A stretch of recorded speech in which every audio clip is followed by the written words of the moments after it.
Setelah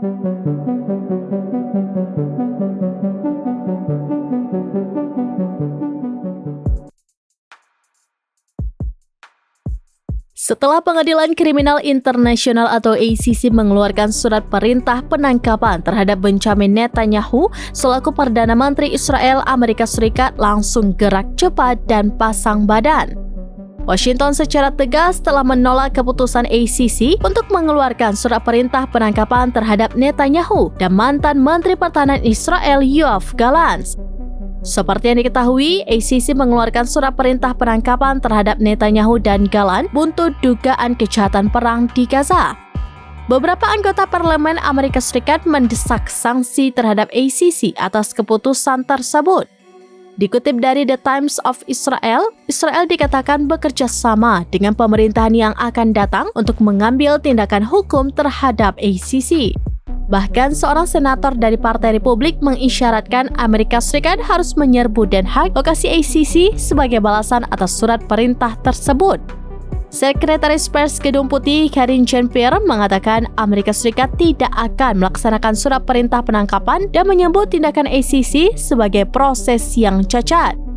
Sebaliknya, salah seorang anggota dari Partai Demokrat Perwakilan Michigan, Rashida Tlaib, menyambut baik keputusan ACC tersebut. Rashida Tlaib mengatakan hal itu menandakan bahwa hari-hari pemerintahan apartheid Israel yang beroperasi dengan impunitas telah berakhir. Surat perintah tersebut secara efektif melarang Netanyahu dan Gallant memasuki 124 negara anggota ACC. Israel dan Amerika Serikat yang keduanya bukan anggota pengadilan telah mengecam mosi untuk menangkap Netanyahu dan Gallant.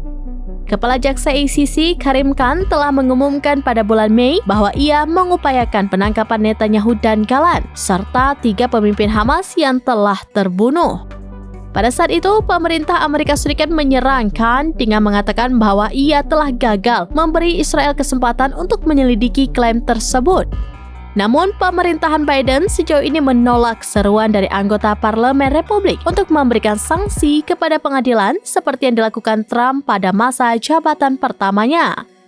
Lembaga penyiaran publik Israel Kan melaporkan bahwa Israel telah menyusun daftar sanksi yang dapat dijatuhkan pemerintahan Donald Trump kepada ACC. Daftar tersebut disebut-sebut mencakup tokoh-tokoh tertentu di pengadilan yang dapat menjadi sasaran.